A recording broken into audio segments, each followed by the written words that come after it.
It is another episode of Amjambo Time. Thank you for all who help us to broadcast this unique program. I want to welcome our listeners in Maine and around the world.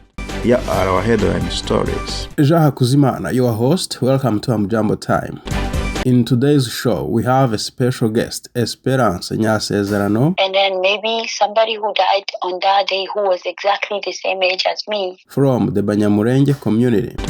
Living around the world, they commemorated on August 13th the massacre of more than 160 Congolese of Banyamulenge tribe that occurred on August 13th, 2004 in Gatumba, Burundi. Survivors have seized courts against perpetrators, and cases have been filed in Burundi, Rwanda, Congo, and the ICC, the International Criminal Court, but justice is yet to be obtained. This program is sponsored by Maine Humanities Council, a statewide nonprofit that uses books, poetry, and big ideas to bring people together to discuss issues of importance. Maine Humanities Council offers facilitated discussion projects, speaker events, grant funding, and more. Maine Humanities Council would love to work with you to bring programming into your organization and your community. Please visit mainehumanities.org to learn more. In today's special show, we have a survivor of these massacres, Esperance Nyasezerano. She is the head of the Gatumba Massacre Survivors Foundation. Esperance spoke with Amjambo's Eloge Willy Kaneza. Thank you for listening in. My name is Esperance Nyasezerano, and I'm one of the trusted member of the Gatumba Refugee Survivors Foundation that was elected to lead the organization since 2016 up to now. 20 years after the massacres of Gatumba, can you tell us what are the actions that have been taken? Absolutely. There's so many things that as survivors we were able to achieve. First and foremost is the resilience and the hardworking manners of the survivors. We are strong people. Personally, I have never met people like ourselves. Knowing that everybody witnessed such a tragic event and came out strong and still alive and sane, it's something that we cannot take for granted. So we are forever grateful that God was with us and He's still with us. There is a girl that spoke during the commemoration, and she said that we are living and we are still living. That in itself is something that is achieved, that is amazing, and something that we celebrate for these 20 years. And then the second thing is the fact that we continued to fight for justice. Every year for the last 20 years, we host and plan the memorial ceremony for our beloved. It happens every month of August around the date of the 13th. So when we meet, we talk of our people that we lost. We remember them. We brag about how good they were, how amazing they were. And then we go back and actually reflect on things that we should be doing. And the number one priority for the organization and the Banyamulenge in general is to seek justice for our people.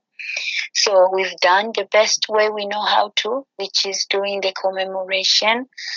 But also we took a step further in getting lawyers to support us in that area, because there are things that we don't know because we're not lawyer, we're not in the law side of business, but having people that are expert in that area has enabled us to do things that we didn't think we could do.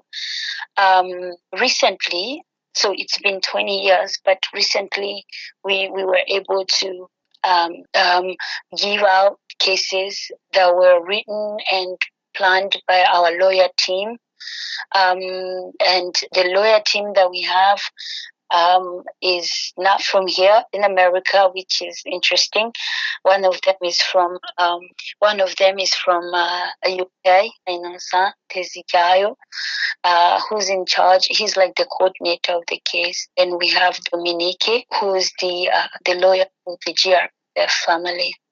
So we are grateful that we were able to give the case in Burundi, Rwanda, Congo, and then in the UN and the International Criminal Court.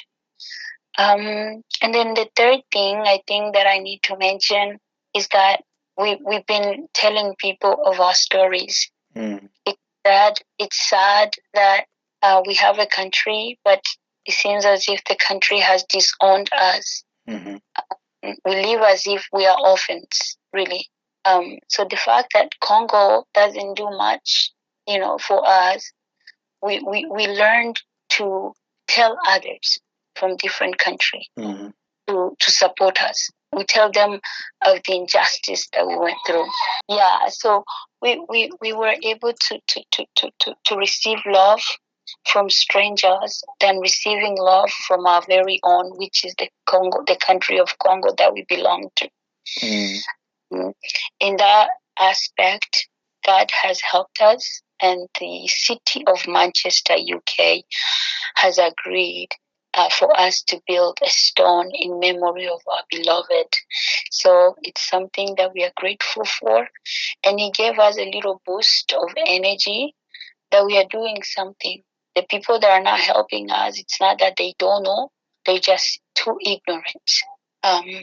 So I think I will stop there for now. Mm-hmm. One can ask why the choice of these countries, Burundi, Congo, and Rwanda? Congo is ours, so they can be exempt. That's our motherland. Mm-hmm.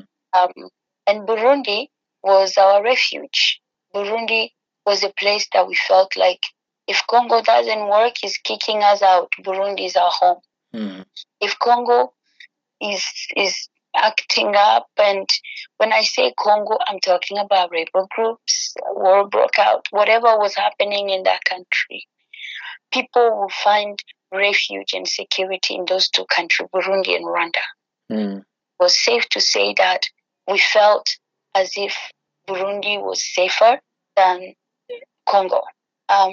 But I think we were proved otherwise. And the reason why we say those three countries, I'm sure you've heard testimonies. Mm. It is actually documented in the reports that was done by UN that there is the Mai group, FNL, and Interahamwe that may have done whatever happened in Gatumba. Mm. So those three countries are not exempt. Mm. Yeah. Do you think that one day you will get justice? Absolutely. Absolutely. If I'm not alive, then my daughter will be able to experience that. Mm-hmm. It might not be overnight. Mm-hmm. It might not be today. Because, we've been doing this for 20 years. And I'm not tired yet. If it doesn't happen in my lifetime, I know my daughter will experience it, or her son or daughter will be able to see it. But it will be something that I and many other survivors from our community started from the very beginning. Mm-hmm. So we will continue doing our part, mm-hmm. but one day justice will be served. Even if those people die, Agato and Pastor Habimana and other people that are involved, we know for a fact that, we're not just wanting justice to see them going to jail, but we want justice to be served so the world can know that if you kill someone merely because they look a certain way or they're from a different ethnicity group than you, then you will be. We'll see justice one day for sure. And it's coming soon, that I believe. Esperance, what pushes you to stay standing? To still standing? Mm-hmm. It's my people that we lost. We have, I can't say that we really recovered. One of our girls, her name is Kamariza, said the commemoration that healing is possible. even if it can't happen overnight, but it's still possible. So meaning that we still have trauma, days that are so tough and all that. But what keeps me going is knowing that if I was the one who was gone, and then maybe somebody who died on that day who was exactly the same age as me, will have been doing what I'm doing today. So we keep going because we know we have a cause that nobody else is working on. If we are we are on our own. We are on our own. So if we stop, then nobody's gonna do it. Mm-hmm. So we rather continue. Either you are tired, you are exhausted, you are emotionally exhausted, traumatized, in tears, you continue going. And sometimes it might look like you are faking, because you see me smiling 2 minutes and the next day I'm crying like a baby. But there is no like a difference. Either I'm smiling or crying. I know what I want. Is to continue like seeking justice for our people. Do you think that your action will stop similar crimes against Banyamulenge and other communities in Eastern Congo, but also in the region? Absolutely. Absolutely. Because when you do like some analysis, like the UN is United Nations, meaning that even though I'm saying that we are Congo people, like Congo is our motherland, Congo is our mother, but at that specific time, we were people of the United Nations. We belong to the most powerful organization in the whole world. We're not forgetting that we are Congolese. That's the blood we carry. But where we were staying and the situation we were in, we belonged to the most powerful home. So when that happened, on that day, the next day was the best opportunity for the world to make history in saying, never again will never be repeated.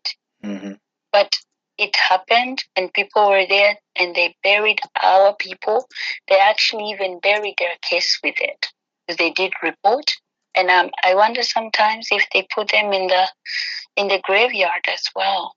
Because after that, nobody followed up. So meaning that our case, our cause is so powerful that there are some powerful people that are pushing button for the case not to be looked at. Because there's no way you can explain to me that the United Nations that has all these countries that come together were not able to discuss about their own people they had in their own hands. So regardless of what they're doing, regardless of their failure in protecting refugees, regardless of their ignorance, we will continue. And we're not stopping.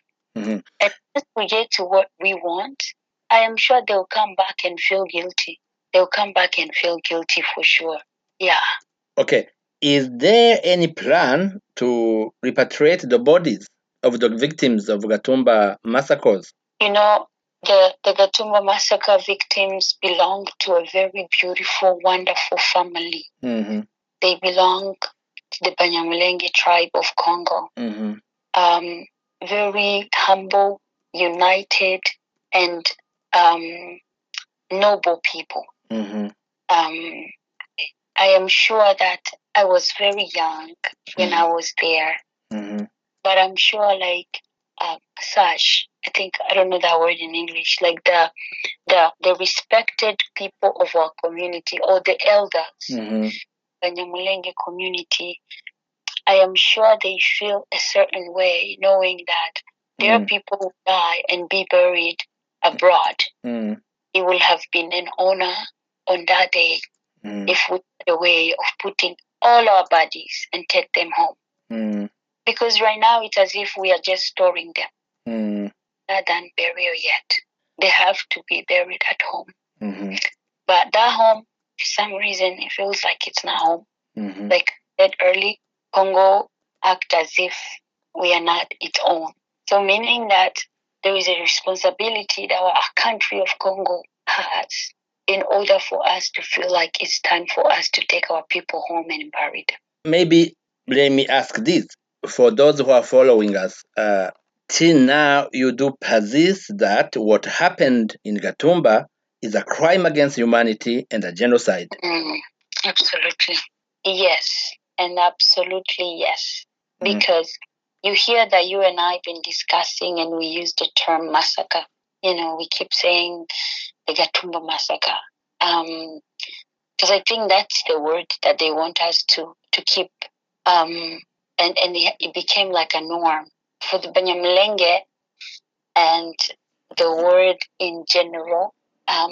When you look at all the signs and evidence and how the attack was planned, it's definitely an act of genocide and crime against humanity. I don't know if you've read this story. Personally, I've never spoke of my experience because I think I fear, but I don't know how you can explain to me that the refugee camp that had two sides. One, which was of the Burundian community that were coming back home to their home. And one of ours that was on another side of the refugee camp, that ours was the only one that was targeted. Mm-hmm. And the next morning, you had our neighbors, the Burundian refugees that were coming back, helping us cover our bodies. I don't know how you can explain to me that in 3 hours, 4 hours, the rebels or the attackers came and felt like, we can just start with the green tent and kill them, and maybe we can go to the white tent and start killing. Nobody came to fight them. There was no an counterattack. I know you know that for a fact. Mm-hmm. So they had enough time to burn both camps. Mm-hmm. They had enough time, and I'm sure they had enough guns. Because if they could shoot a 2-year-old baby with 10 bullets, mm-hmm. they could just use one and have enough for both camps. Mm-hmm. But they had enough guns, but they only had one mission. Mm-hmm. Was to kill the Banyamulenge. So either they use 1 million bullets or they use 4 bullets. They use tons of gasoline or less. It was just for one group of people. And that was us, the Banyamulenge people. It was not meant for anybody else. Let's say that the victims of Gatumba are listening or could listen. What would you say to them today? As a survivor, as someone who was there that painful night? I'm sure they are listening and they've been watching us because the amount of peace, energy, and the strength that survivor has, it doesn't just come from being satisfied with the life we have now. But I feel like there is a divine energy that comes from our people that we lost. They are watching over us. Meaning that even as everything we do is wrapped around them. Because I'm sure every survivor is where they are. When I go to work, I work extra. I work harder. I want to be in good school. I want to work for a great company here in America. I want to be able to speak multiple languages. I want to do great things because I'm thinking if Nyahomore was here, if Lidi was here, if Dudu was here, if Nyangole was here, if Neza was here, those were all my age mates. They'll probably be doing the exact same thing that I'm doing. So when I work, I do extra for them. And then in that regard, we miss them every day, every hour. We miss them. We wish we were together because their lives were cut short. And if we had a way of bringing them back, we would have done so long time ago. We definitely miss them. But one thing we promise them, we are not going to go crazy. Because if we go crazy, we might not be able to fight on their behalf. Mm-hmm. So we have to stay sane. We have to stay focused and fight for their justice. Mm-hmm. And that's a promise to them. What's the final message that you can give to those who are listening to us? I'll give a final message in 3 different sections. So one of them is for our beloved country, Congo. I want to remind them that it is their responsibility to help us. Help us. They have to become a parent. They have to do the responsibility of a parent. we've been doing a lot of things on our own in terms of, following up with our cases, justice, crying. Our people were killed here and there, but and Congo being quiet. So it's a request to them and a reminder that we are their own. We are Congolese, either they like it or not. So whatever we went through, we didn't go through it as if we were like a different breed of people. We went through it as Congolese. And as much as countries, UN and all that fell, but Congo fell miserably. Because whatever happened to us wouldn't have happened to us if we had stayed in the country. Mm. So it's their responsibility to step up and become a parent. Secondly, it's for the Burundian country. It's a shame to see that you will give someone a place to sleep, but still that same place you gave them to sleep is the same place their body are laying dead. And then you as a country that we know and respect, an honorable country such as Burundi, a beautiful country full of milk and honey, full of beautiful people, that something like that will happen in your country and you just keep quiet. And you are giving a message to people that in Burundi, impunity exists. In Burundi, refugees can die and it's okay. So Burundi needs to step up and do something about it. They need to become human and go back to the way they used to be. The Burundi that we all knew. When things happened, when things were bad in Congo, we knew Burundi was home. We could go and feel safe. But right now, it's not the same case. Because we know even if we go there, we'll probably end up being burnt in a mountain where, who knows. So they need to go back and reflect and become the same country that we knew when we were growing up. And then lastly, is to the whole world. Like, help us. We just need justice for our people. And it's not as much as it's good for us, as much as it's going to help the Banyamulenge community, as much as it will give us at least a little glimpse of joy, maybe like feeling like, oh, finally. But I think it's also a message to the entire universe that countries such as Congo, Burundi, Rwanda, all these are East African countries. We are standing up to end impunity in our countries. Giving justice to the Banyamulenge that were killed in Gatumba is a message that impunity in all these countries that I mentioned is coming to an end. And this is Jaha Kuzimana, and we are at the end of today's show. Remember, the website amjamboafrica.com has a variety of great news, and you can pick up the Amjambo Africa print newspaper at stands like Hannaford, Burundi Cafe, Market on Risbon Street in Lewiston, Coffee by Design, and many more locations. Together with the entire team of Amjambo Africa, we thank you.